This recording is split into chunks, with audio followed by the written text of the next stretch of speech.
Slim होण्याचा हट्ट जीवावर बेतला, जल उपवासाने 18 वर्षीय तरुणीचा मृत्यू. रवींद्र धगेकरांचा शिवसेनेत प्रवेश, काँग्रेसला ठोकला रामराम.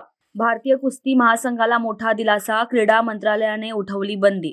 सोशल मीडिया प्लॅटफॉर्म एक्सवरील सायबर अटॅक मागे युक्रेन कनेक्शन. पुण्यातून महत्त्वाच्या शहरांसाठी हायस्पीड रेल्वे सुरू करा, मेधा कुलकर्णी यांची मागणी. पुरावा नष्ट करण्यासाठी कारच्या नंबर प्लेट काढल्या, येरवडामधील लघुशंका प्रकरणातील दिवट्याचे कृत्य.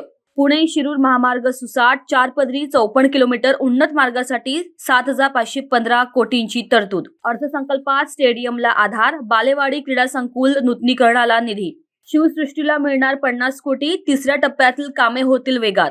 वाघोलीकरांची पाणी टंचाईतून होणार सुटका, जलवाहिनी टाकण्याचे काम सुरू.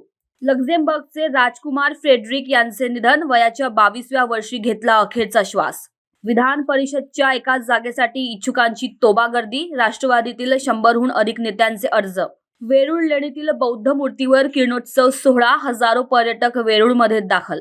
कापूस विक्रीसाठी घेऊन जाताना शेतकऱ्यावर काळाचा घाला, भरधाव वाळू डंपरची वाहनाला धडक. रवींद्र धगेकरांनंतर मराठवाड्यात काँग्रेसला मोठा धक्का, बडा नेता शिंदे गटाच्या वाटेवर. कांदा उत्पादक आक्रमक, लासलगाव बाजार समितीत शोले स्टाईल आंदोलन, निर्यात शुल्क रद्द करण्याची मागणी. उकाडा, राज्यात 43.6 अंश तापमानाची नोंद, सरासरीत तब्बल 5हून अधिक सेल्सिअसची वाढ.